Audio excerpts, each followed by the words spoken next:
Pull the cable up tight alongside the post where the receiver will be installed in the post. Mark the cable in accordance with the instructions included with the fittings. Cut the cable at the mark with a cable cutter. Slide the stud onto the cable, threaded end first, and swedge the stud onto the cable. See separate instructions for swedging threaded studs if this is the first time you have swedged our fittings onto cable.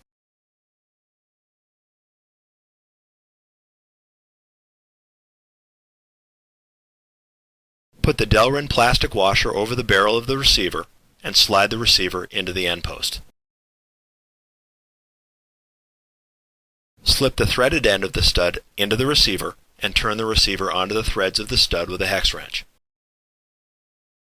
When finger tight, finish tightening the cable by gripping the cable with cable gripping pliers and turning the receiver with a hex wrench until the cable is tight.